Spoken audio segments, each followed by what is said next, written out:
os nossos irmãos, a todos os nossos irmãos que estão aqui conosco, que Jesus nos abençoe a todos. Tamar era uma criança muito feliz e, como toda criança hebreia, nascida no pequeno vilarejo de Nazaré, iniciou os estudos da Torá aos 3 anos. Foi alimentada pelos pais com o sentimento puro do amor a Deus, o Deus único, e cresceu em beleza e amor e fé a Deus. Como a tradição, aos 16 anos, casa-se com um homem escolhido pelo seu pai. E a sua vida, que já era tranquila e feliz com os pais, poderia ser caracterizada agora como um verdadeiro mar de rosas. O marido carinhoso, amoroso, trabalhador, honesto, servidor de Deus, com a sua própria filosofia de vida, serviu para ela como um verdadeiro companheiro. E os anos se passaram felizes. Engravidou, trazendo ao mundo um filho que veio coroar a felicidade do casal. Seu nome, Dimas. O fato é que a vida não poderia ser mais tranquila e feliz.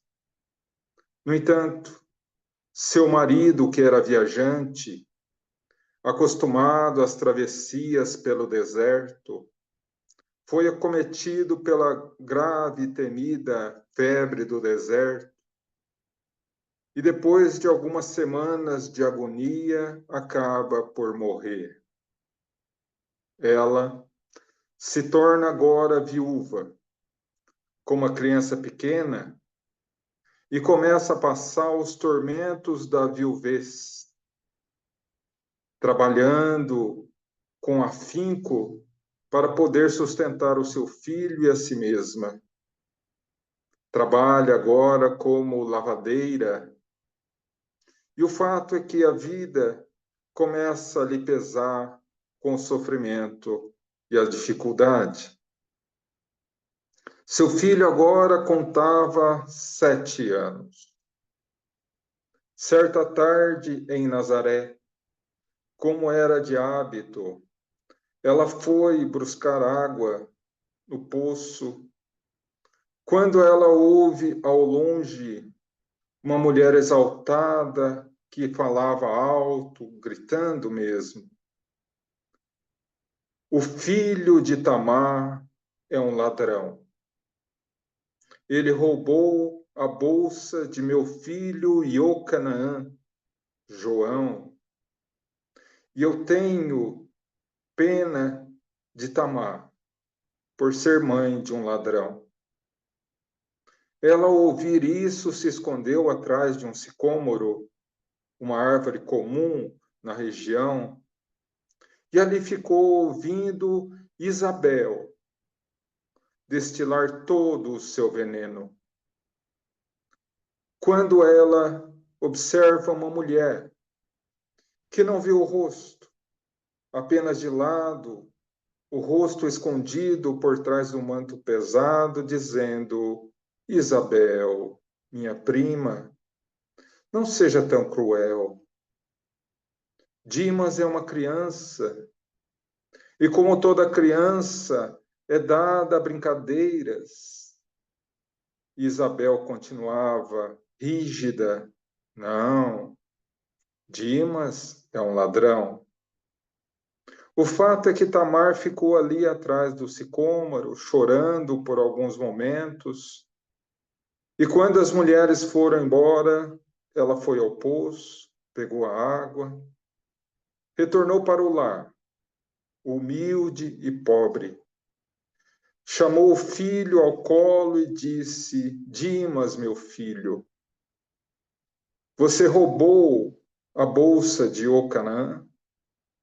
Não, minha mãe, eu não sou ladrão. É uma brincadeira.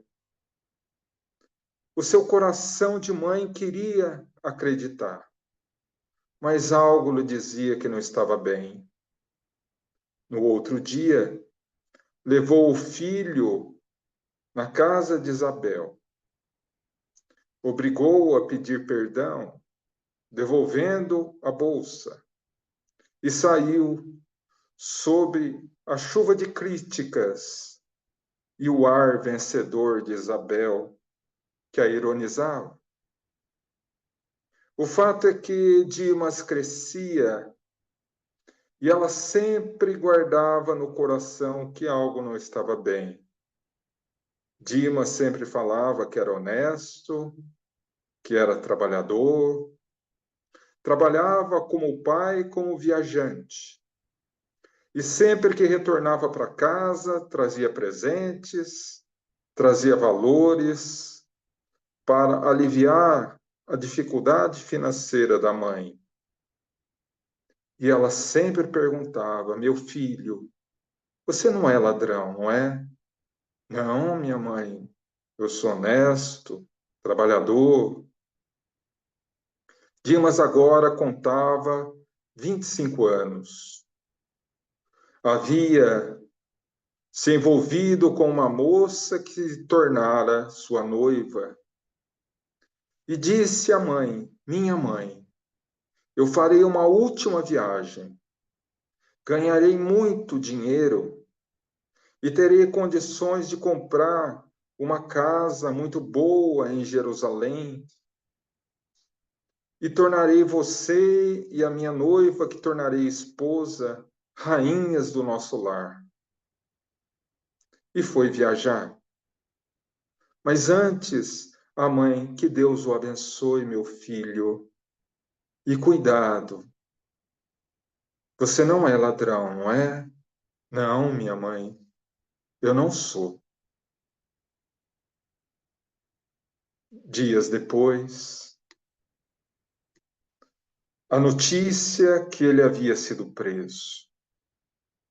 Na região, havia um grupo de salteadores, ladrões das estradas, que tinham o hábito de assaltar diligências romanas.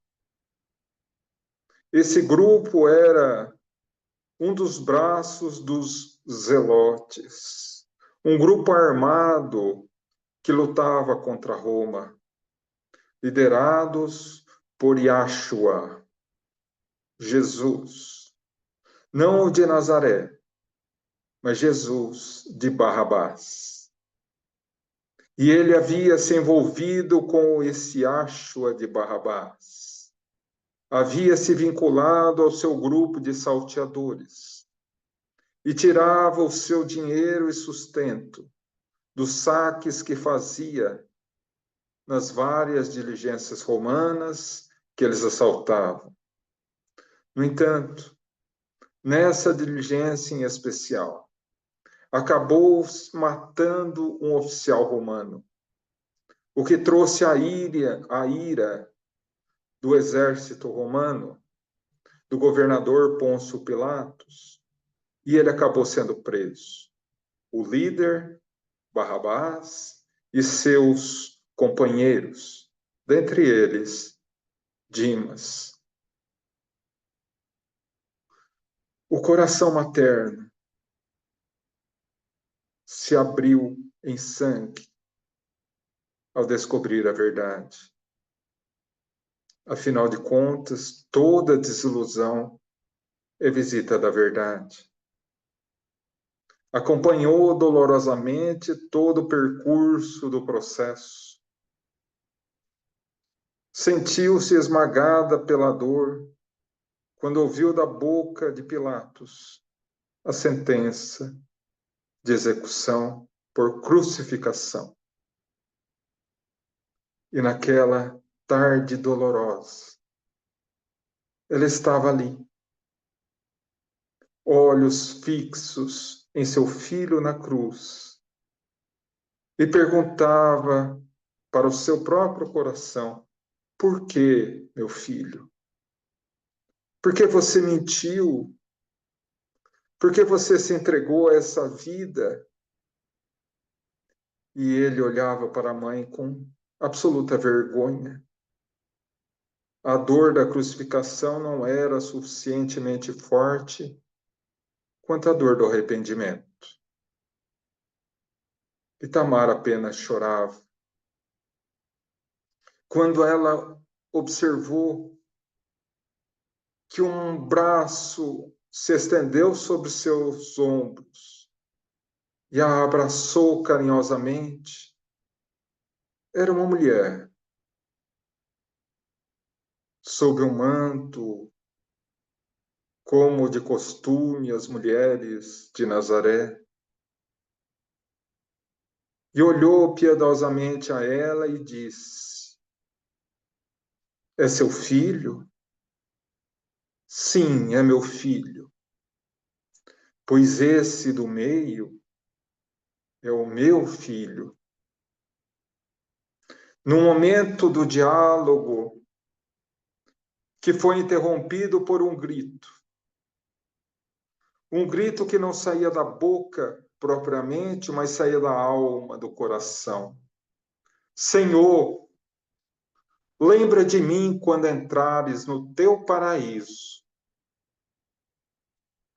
O estranho na cruz do meio, voltando a cabeça, diz: em verdade, verdade te digo hoje, está no paraíso comigo. Aquela estranha mulher diz a Tamar: mulher, se meu filho diz ao teu que está no paraíso com ele, crê, mulher, porque meu filho é filho de Deus. A vida de Tamar ficou apagada nas letras evangélicas e a figura de seu filho Dimas surge com o nome do bom ladrão. Não obstante, no Evangelho de Lucas, no capítulo 23, versículos 39 a 43, o evangelista não citará em nenhum momento a expressão bom e mau ladrão. Essa foi uma configuração feita séculos mais tarde. Muito provavelmente, quando, na tradução das letras sagradas para o latim, pelo então secretário do Papa Damásio, Jerônimo, naquela que nós consideraríamos até hoje a Vulgata Latina, que considerou os dois como o bom e o mau ladrão.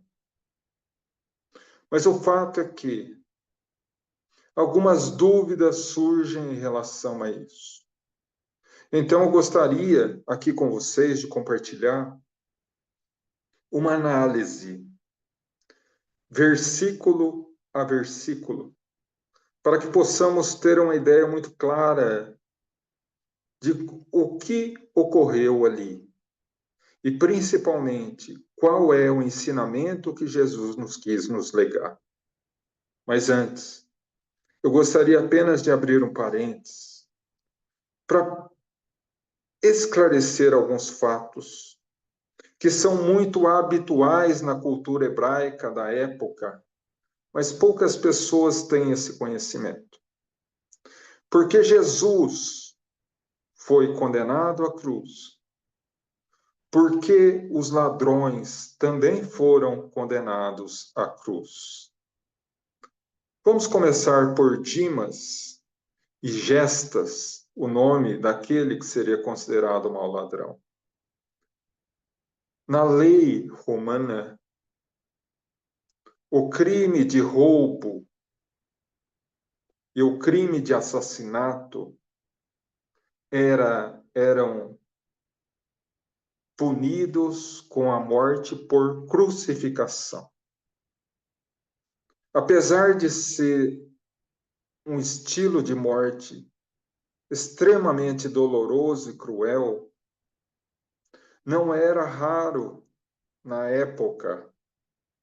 Era, inclusive, muito comum, sendo que alguns historiadores afirmam que o Império Romano costumava utilizar a crucificação como método preferido de execução dos seus condenados, de tal forma que havia, em média, de 50 a 60 crucificações todos os dias. De tal forma que Gestas e Dimas, ao serem condenados pelo crime de roubo e assassinato, foram claramente condenados à crucificação. Mas e Jesus? Jesus não era ladrão, Jesus não era assassino. Jesus sequer foi inicialmente julgado por Pilatos, pela lei romana. Sim, inicialmente ele foi, logo após a sua prisão, encaminhado ao palácio de Caifás, o sumo sacerdote do colégio do Sinédrio. Sinédrio, um colégio de 72 sacerdotes, que tinha o comando não só religioso como político de Jerusalém e da Palestina à época, porque a Palestina e Israel se vinculavam ao regime não democrático. Todo o poder emana do povo. Não, mas teocrático. Todo o poder emana de Deus, e em nome dele deve ser exercido. E seus representantes na terra eram os sacerdotes do Sinédrio. E Caifás, à época, era o chefe do grupo do Sinédrio. Ele foi julgado religiosamente, tendo sido condenado à crucificação. E qual o crime? E aí nós abrimos uma outra explicação. A lei judaica à época, no regime teocrático, ela tinha como código principal os 10 mandamentos da lei de Moisés. E que seriam os 10 mandamentos da lei divina. E os 617 leis civis de Moisés, promulgadas por ele para que pudesse organizar o povo hebreu à época. Dos 10 mandamentos, os 5 primeiros são crimes ou pecados contra Deus. E do 6º ao 10º, contra o próximo. Se vocês analisarem os 10 mandamentos, vocês vão ver que é isso. Né? Do 1º ao 5º, pecados contra Deus. Do 6º ao 10º, pecados contra o próximo. A única exceção, entre aspas, por falta de compreensão, é o 4º, honrar pai e mãe. Porque o pai e a mãe, na cultura hebraica, eram representantes diretos de Deus na vida do filho. Então, é um pecado contra o próprio Deus. Então, qual o crime para esse tipo de pecado? Do 1º ao 5º, a sentença era a morte por crucificação. Não, ou lapidação, apedrejamento. Do 6º ao 10º, se fosse mulher, era apedrejada, como o caso da mulher adúltera. Se fosse um homem, fazia um ritual de transferência do pecado no grande templo né, do Monte Moriá, em Jerusalém, e transferia-se o pecado a um animal, e era sacrificado o animal. Mas Jesus foi condenado pelo primeiro mandamento: não terás outros deuses diante de mim. Quando ele se apresenta como Filho do Homem, que é uma expressão que significa Cristo, que significa Messias, que significa aquele enviado de Deus, segundo o entendimento do Sinédrio, ele teria ido contrário ao próprio Deus, blasfemando, dizendo que ele era o porta-voz oficial de Deus na terra. Portanto, quebrando o poder do Sinédrio, que até então tinha essa característica. Condenado assim, ou à crucificação ou à lapidação. E por que foi optada a crucificação entre dois ladrões? Porque na cultura hebraica, a morte mais vergonhosa que se conhecia era morrer entre dois ladrões. Era a morte dada apenas àqueles criminosos que haviam cometido crimes de tal perversidade que traziam vergonha não só ao condenado, mas a toda a linha da família. E Jesus foi colocado nessa condição, crucificado entre dois ladrões. Então, a partir daí, nós temos uma ideia clara do porquê que houve a condenação, tanto dos dois ladrões quanto do próprio Jesus. Mas vamos partir agora para o processo de análise dos versículos. A história do bom e do mau ladrão inicia no capítulo 23 de Lucas, no versículo 39 a 43. No versículo 39, é dito assim: e um dos ladrões, que foi considerado o ladrão mau, Gestas, o nome dele. Um dos ladrões blasfemou contra ele, dizendo: se és o Filho de Deus, desce da cruz e nos leva junto. Algumas traduções falam: se és o Cristo. Mas a tradução correta do hebraico é: se és o Filho de Deus, desce da cruz e leva-nos. Quer dizer, se liberta da cruz, você tem o poder, e leva a gente junto. E aí a gente fica pensando, por que uma blasfêmia se ele está pedindo para Jesus se salvar e salvar a eles também? Porque dentro da cultura hebraica, que é uma linguagem extremamente simbólica, nós precisamos entender descer da cruz não no sentido literal, mas no sentido figurado.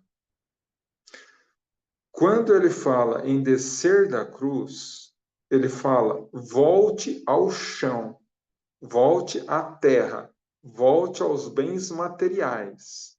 Porque quando alguém ia para o céu, na cultura hebraica simbólica era subir, ascender ao céu. Então, suba ao céu. Quando Gestas fala desça da cruz, ele está falando desça à terra. Então, se nós pudéssemos colocar, por exemplo,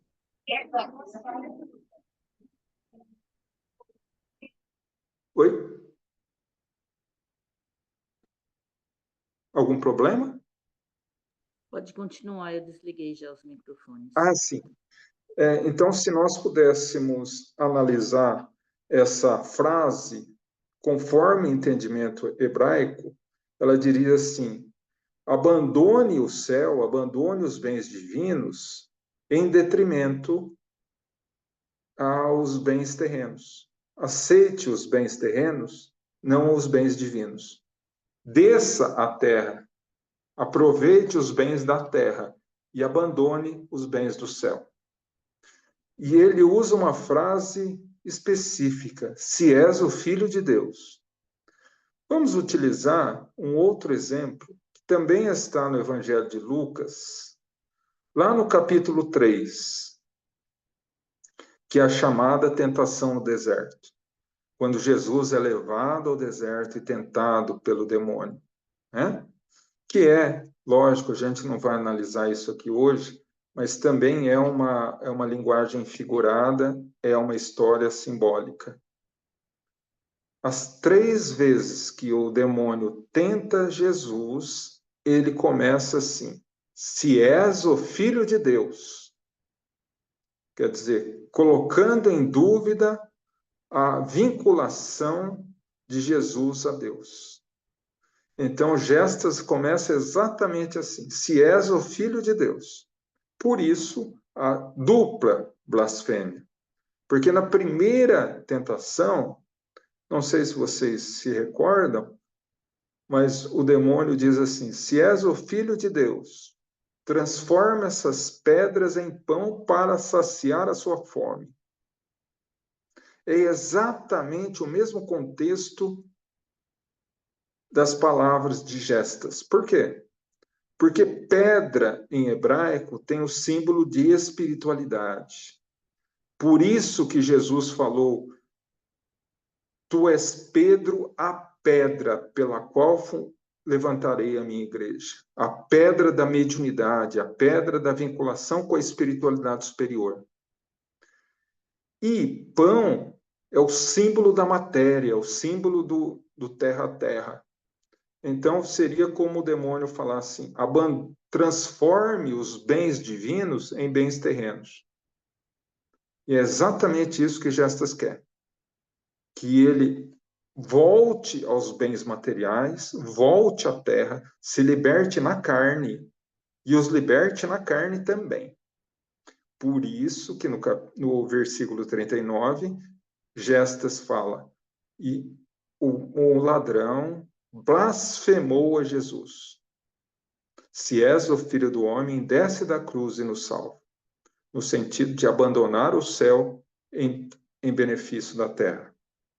Mas no versículo 40, aí Dimas fala assim para ele: mesmo diante desse sofrimento, não se volta a Deus? É uma pergunta. Ou seja, o sofrimento, ele tem um objetivo na nossa vida. Um duplo objetivo. A consequência de uma ação negativa nossa, conforme o Código Penal da vida futura. O último trabalho do capítulo 7, da primeira parte do livro Céu e Inferno, quando Kardec analisa as 33 leis divinas da justiça. E lá no artigo 4º, ele fala assim: toda ação negativa tem como consequência o sofrimento. Como toda ação positiva gera a alegria. Então, quando ele fala, mesmo diante do sofrimento, você se volta contra Deus, ou seja, mesmo diante desse sofrimento, que é consequência dos nossos erros, dos nossos fracassos, das nossas dificuldades, você se volta contra Deus? Porque um dos fundamentos do sofrimento é a consequência do mal que se faz. E o segundo é: todo sofrimento traz consigo a lição.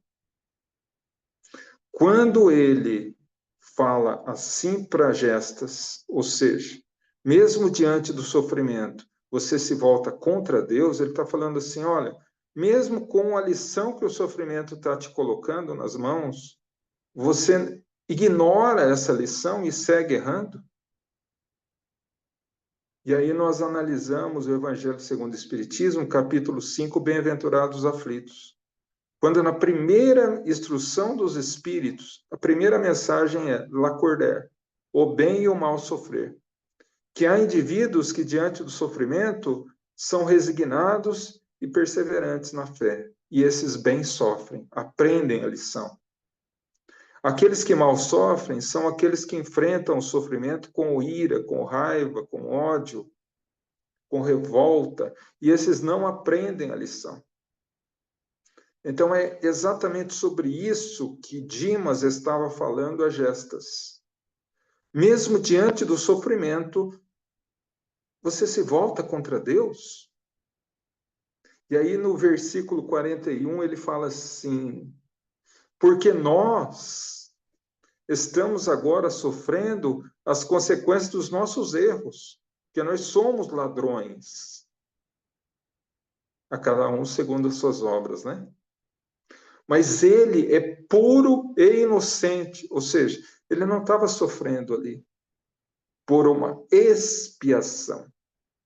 Jesus estava sofrendo ali não por expiação, não porque ele errou, mas por um grau supremo de prova. O que é a prova? A prova é um sofrimento que nos auxilia a aprender mais rápido, a evoluir mais rápido e a se entregar pelo sofrimento por amor ao outro. Jesus chegou num grau ali que ele sofria por o ápice, o ponto mais elevado da prova, que é o sofrimento missionário. Ele sofria para nos ensinar como encontrar o caminho. Então, aí, por isso que ele coloca: nós sofremos porque somos ladrões, merecemos isso. Mas ele é puro e inocente. E no versículo 42, ele chega e fala a frase: Senhor, lembra de mim quando chegares no teu paraíso. Perceba, meus irmãos, nós estamos pregados à cruz. Nós vamos morrer, né? Não tem outra saída.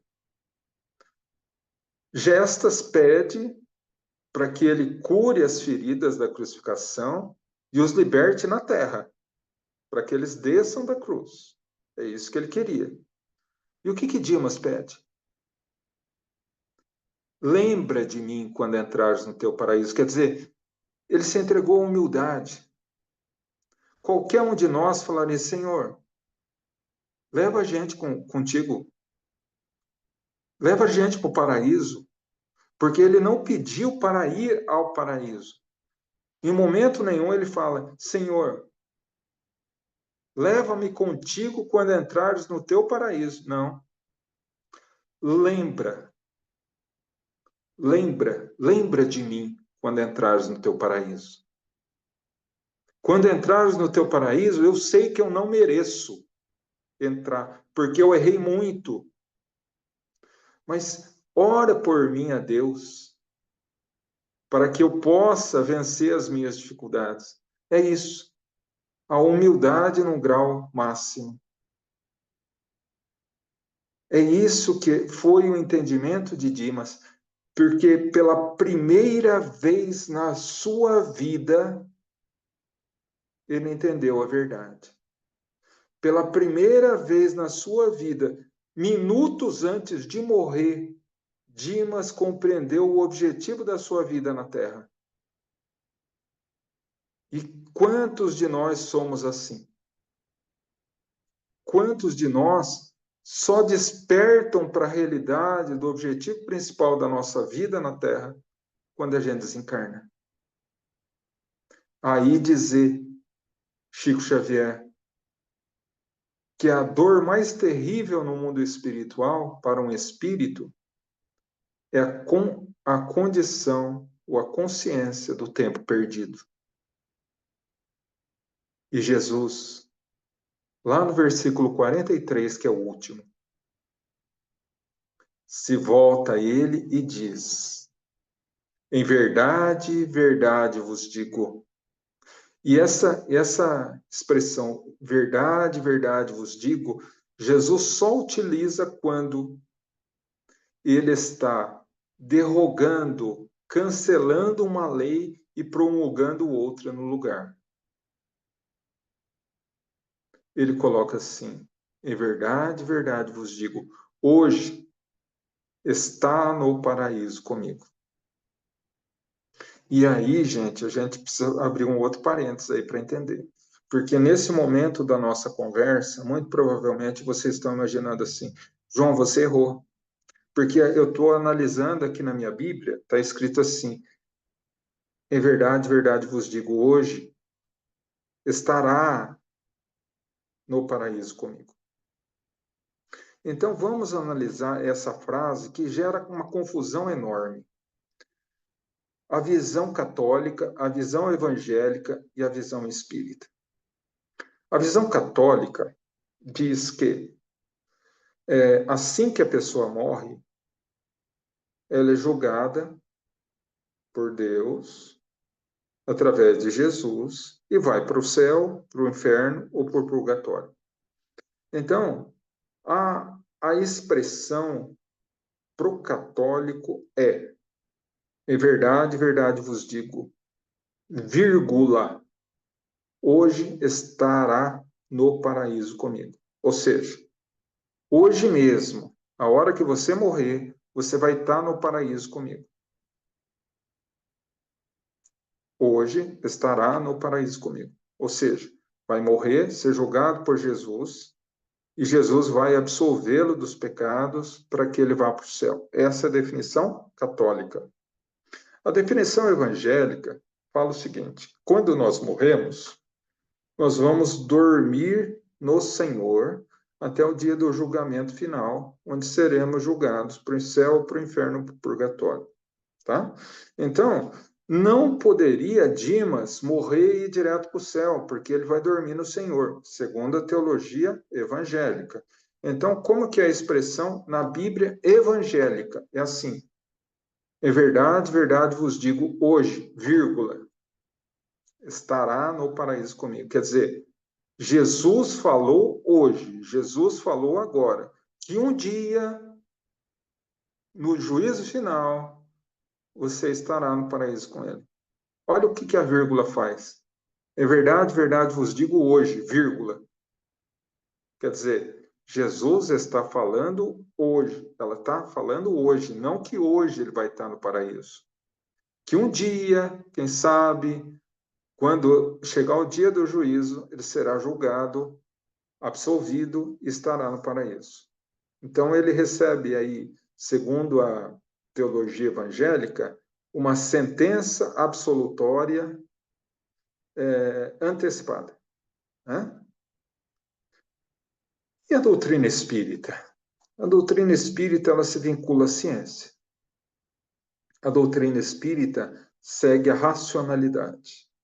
E a racionalidade nos fala o seguinte: quem escreveu os evangelhos? Os apóstolos.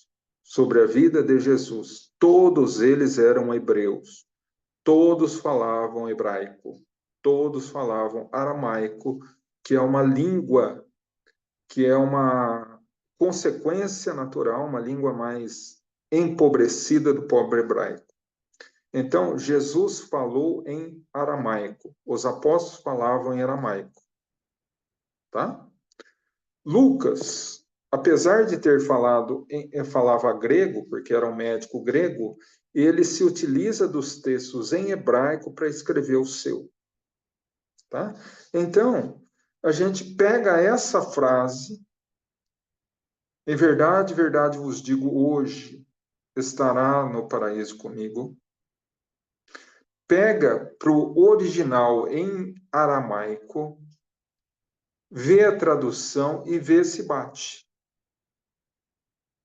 Só que, em aramaico, vamos tirar a expressão em verdade, verdade vos digo. Vamos utilizar: hoje estará no paraíso comigo. Tá? Então, hoje estará no paraíso, em hebraico é Hayon Zer Ganeden. Hayon, hoje. Zer, está. No paraíso, Ganeden. Como que está no texto em original? Hayon Zer Ganeden.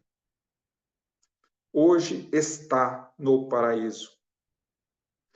Só que a gramática do aramaico ela é diferente. O hebraico e o aramaico, os verbos não conjugam sozinhos, como o nosso. Está, estará. Não. Ele precisa de um prefixo, lev. Para dizer estará no futuro, tem que ter o lev antes do verbo. Então, para dizer estará, teria que ser Hayon, hoje, lev, zer é estará. Zer, sem lev, é estar. Ganeden, no paraíso. Então, como que está no original? Hayon, zer, Ganeden. O que está escrito, então? Em verdade, verdade vos digo, hoje está no paraíso comigo. Mas como que Dimas pode estar no paraíso com Jesus se ele está preso na cruz? E aí Jesus fala assim: o reino dos céus não virá com aparências exteriores, o reino dos céus está dentro de vós. E lá no capítulo 3 do livro Céu e Inferno, Kardec nos fala que o céu é a pureza de consciência, é a pureza de coração. Sempre que nós erramos, artigo 16 do Código Penal da Vida Futura, nós passamos pelo arrependimento. Dimas arrependeu. Passamos pela expiação. Dimas expiou. E passamos pela reparação que lava, que limpa a falta, que limpa o erro. Dimas reparou com a crucificação. Então ele estava limpo daquele erro. Ele estava no paraíso da consciência tranquila. Por isso que Jesus disse: em verdade, verdade vos digo, hoje está no paraíso comigo. Porque até então, se nós formos entender de forma diferente, não tem lógica. E Jesus teria mentido. Se nós formos seguir a questão católica, hoje está no paraíso comigo, como que Jesus estaria no paraíso com Dimas na sexta-feira que eles foram crucificados, se até o domingo de Páscoa ele não tinha subido ao Pai, como ele disse para Maria de Magdala? Então, meus irmãos, o contexto dessa passagem é profundo. Que cada um de nós carrega gestas e Dimas dentro de nós. Porque todos nós erramos, como errou Gestas e como errou Dimas. A grande pergunta da nossa existência, que não devemos fazer a outros, mas a nós próprios, é como nós vamos encarar os nossos problemas, como nós vamos encarar os nossos erros. Como Gestas, pedindo a Deus que nos resolva os problemas eminentemente materiais e deixemos a nossa evolução espiritual de lado? Ou nos entregarmos a Jesus como Dimas fez? Lembra de mim, Senhor, no teu paraíso. E ele com toda certeza dirá a nós: filho, filha, está no paraíso comigo. Que Deus nos abençoe.